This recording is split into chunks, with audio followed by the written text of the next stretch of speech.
Λοιπόν, βλέπω τα μηνύματά σας. Θα μείνουμε σε αυτό το θέμα για να μιλήσουμε με την κυρία Μανουσία Κυπρέου. Είναι κοινωνιολόγος και ψυχολόγος. Έχει ασχοληθεί με το θέμα της παραβατικότητας των ανηλίκων.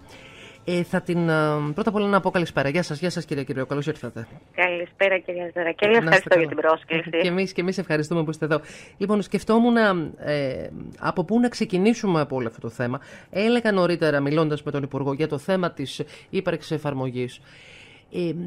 Ενδεχομένως όμως το συγκεκριμένο είναι ένα θέμα το οποίο θα πρέπει να έχει μια ολιστική προσέγγιση. Ξεκινώντας, φαντάζομαι, κυρία Κυπρέου, από πολύ νωρίς στη ζωή των παιδιών. Έχετε δίκιο, από την πρώιμη ηλικία. Ναι, βέβαια. Ναι, γιατί πραγματικά όλους μας προκαλεί μια μεγάλη ανησυχία το γεγονός ότι υπάρχουν τέτοιες εκδηλώσεις σκληρότητας από παιδιά και μάλιστα απέναντι σε άλλα παιδιά. Και θα σας πω ότι κυρίως εμφανίζονται τέτοια επεισόδια άγριου ξυλοδαρμού μαθητών σε ένα περιβάλλον που θα έπρεπε να ήταν ασφαλές, όπως τα σχολεία. Ναι.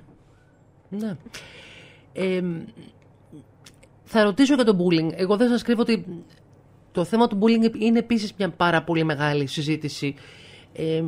Μην τελικώς έχουμε τα αντίθετα αποτελέσματα από αυτά τα οποία προσδοκούμε. Μην τα βάλουμε όλα σε ένα μεγάλο τσουβάλι που λέγεται bullying. Σωστά. Και τελικώς φτάσουμε στο να μην μπορούμε να δούμε πού βρίσκεται το πραγματικό πρόβλημα. Θα σας έλεγα ότι η παραβατικότητα των νέων είναι ένα πολυσύνθετο φαινόμενο. Ναι, δεν είναι απλό και σίγουρα το να έχεις ένα panic button για την προστασία των ανηλίκων δεν θα έλεγε κανείς ότι είναι κάτι αρνητικό. Από εκεί και πέρα υπάρχουν τόσοι παράγοντες που αν τους δούμε πώς μπορεί ένα νεαρό παιδί να καταλήξει το να πληγώνει άλλα παιδιά. Ναι, βέβαια. Θα σας πω ότι εξ αρχής το να αναπτυχθεί ένα παιδί, τα παιδιά στην αναπτυξιακή τους πορεία έχουν ανάγκη την ρήξη. Είναι κάτι θετικό. Αλλιώς δεν μπορούν να αναπτυχθούν. Το να μεγαλώσει κανείς εξορισμού είναι μια επιθετική πράξη. Το πρόβλημα είναι όταν αυτές οι επιθετικές πράξεις φτάνουν σε ένα επίπεδο που πλέον είναι παθολογικό. Αυτή είναι η δυσκολία. Και από πού ξεκινάει όλο αυτό? Δηλαδή, τι ευθύνεται και οι σημερινοί νέοι είναι τόσο επιθετικοί ή γίνονται παραβατικοί? Συγγνώμη, κυρία Κυπρέου, είναι επιθετικότεροι από ό,τι ήταν στη δική μας γενιά? Θα σας πω ότι είναι επιθετικότεροι, είναι μια γενιά, αν το σκεφτούμε, είναι μια γενιά που έχει βιώσει περισσότερο από άλλες γενιές αρνητικές επιδράσεις. Έχετε δίκιο. Παγκοσμίων γεγονότων. Και πολλαπλές κρίσεις. Έχετε δίκιο. Οικονομικές, κοινωνικές. Δηλαδή, μεγάλωσαν σε μια περιβάλλουσα μητέρα, να σας το πω έτσι λίγο, αναλυτικά, που είχε μεγάλη επιθετικότητα και δεν είχε καμία ασφάλεια. Γι' αυτό βλέπουμε και περισσότερο νέα παιδιά να έχουν αυτό το αρνητικό συναίσθημα και να αντιμετωπίζουν προβλήματα όπως είναι διαταραχές άγχους, μοναξιά, ανασφάλεια, θλίψη, καταθλιπτικότητα. Δηλαδή το ίδιο το περιβάλλον έχει δημιουργήσει ήδη έτσι, το έδαφος για να υπάρξουν όλα αυτά τα προβλήματα. Ναι. Αυτό είναι ένα κομμάτι. Απ' την άλλη, αν σκεφτούμε ποιες είναι και οι οικογενειακές σχέσεις αυτών των παιδιών, μήπως τελικά και όλο αυτό είναι ένα είδος εκπραξίας αναπαράσταση ενός σωρευμένου θυμού που απορρέει ακριβώς από τις αντιφάσεις και τις εντάσεις που ενδυμούν μέσα στην ίδια την οικογένεια. Και φαντάζομαι, κύριε Κυπρέου, ξεκινώντας αυτά τα ερωτήματα, και το αν υπάρχουν κοινωνικές σχέσεις ή μάλλον όχι αν υπάρχουν, γιατί είναι πολύ σκληρό ενδεχομένως αυτό το οποίο είπα, αν έχει αλλάξει ο τρόπος με τον οποίο πλέον λένε τα παιδιά ότι έχουν κοινωνικές σχέσεις. Δηλαδή θεωρούν κοινωνική σχέση το να επικοινωνούν με το φίλο τους στο Instagram από το να επικοινωνούν από κοντά ή να βρίσκονται ή δεν ξέρω. Έχετε δίκιο, γιατί είναι μια γενιά που γεννήθηκε έχοντας πρόσβαση στο διαδίκτυο. Σωστά. Δεν γνωρίζουν πώς ήταν ο κόσμος χωρίς την ύπαρξή του. Ναι. Κατανοούμε λοιπόν ότι ήδη αυτή η έλλειψη αλληλεπίδρασης δημιουργεί και ένα έλλειμμα. Δημιουργεί ένα έλλειμμα το οποίο είναι κοινωνικές δεξιότητες, πώς θα μιλήσουμε.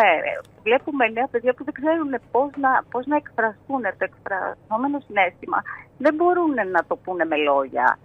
Με αποτέλεσμα αυτά τα συναισθήματα να επιταχύνουν περισσότερο μια κατάσταση επιθετικότητας. Δεν ξέρω πώς να εκφραστώ.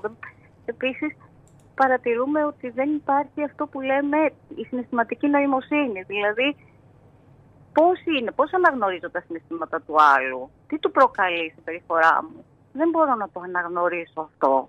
Ναι. Η επίδραση της ψηφιακής τεχνολογίας, το Instagram, όλα αυτά έχουν μια επιρροή πολύ μεγάλη στους νέους. Γιατί οι νέοι έχουν την ανάγκη και την προβολή και την αποδοχή. Ναι. Για αυτούς είναι πολύ σημαντικό. Εγώ δεν σας κρύβω, κύριε Κυρίου, θέλω να δω έτσι με πολύ μεγάλο ενδιαφέρον το πώς δουλεύει αυτό το μέτρο με τα κινητά στα σχολεία. Και σας το λέω γιατί γνωρίζω ήδη από τις πρώτες ημέρες αυτές ότι αυτό ήταν ένα πάρα πολύ μεγάλο πλήγμα. Το κινητό στη τσάντα ή το κινητό κλειδωμένο στο φοριαμό και δεν χρησιμοποιούμε κινητά. Αναγκάστηκαν, το βάζω σε εισαγωγικά και το λέω αστείευοντας, να μιλάνε μεταξύ τους, να κάνουν παρέα ο ένας με τον άλλο διαφορετικά. Εντάξει, έχουν γίνει έρευνες, θα έχετε παρακολουθήσει, που και, και σε άλλες ευρωπαϊκές χώρες, σε μικρές ηλικίες, στο δημοτικό έχει απαγορευτεί να έχουν το κινητό. Ένας τρόπος για να έρθουν περισσότερο σε αλληλεπίδραση, να μπορούν να επικοινωνούν, να εκφράζονται, να δείχνουν το συναίσθημά τους. Έτσι.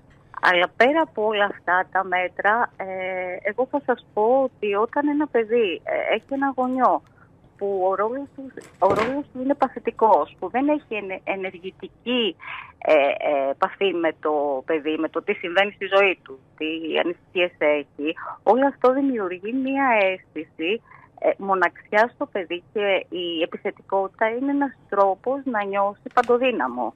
Ναι, έχετε δίκιο. Όπως και το ότι γνωρίζουμε ότι σε αυτές τις ηλικίες λειτουργούν πολύ ως μιμητικά όντα. Δεν έχει σημασία το τι θα πούμε στο παιδί, δεν θα πειράξει το μαθητή του, δεν θα μαλώσεις, αλλά περισσότερο τι βλέπουν τα παιδιά. Όταν βιώνουν την παραβατική συμπεριφορά μέσα στην οικογένειά τους, όταν νιώθουν την παραμέληση, την κακοποίηση, τότε πολλές φορές θα λειτουργήσει το ψυχισμό τους να ταυτιστούν με το θήτη και όχι με το θύμα. Ναι. Λοιπόν, θα έχουν ενδιαφέρον και τα στοιχεία από τα κινητά τηλέφωνα στα σχολεία και τα στοιχεία βεβαίως από το Save Youth, αυτό το panic button για τους νέους, κυρίες και κύριοι. Και κυρία Κύπριο, θα σας ευχαριστήσω πολύ για την συζήτησή μας. Θα έχουμε την ευκαιρία να τα ξαναπούμε. Εγώ σας ευχαριστώ. Να είστε καλά. Εγώ αυτό που θα έλεγα σε όλους τους γονείς είναι το να προσπαθήσουν να ακούνε περισσότερο τα παιδιά και να μην δίνουν τόσες συμβουλές όσο να είναι καλοί ακροατές. Μάλιστα. Σας ευχαριστώ. Να είστε καλά. Εγώ σας ευχαριστώ. Καλή συνέχεια. Καλή συνέχεια και σε εσάς. Γεια σας.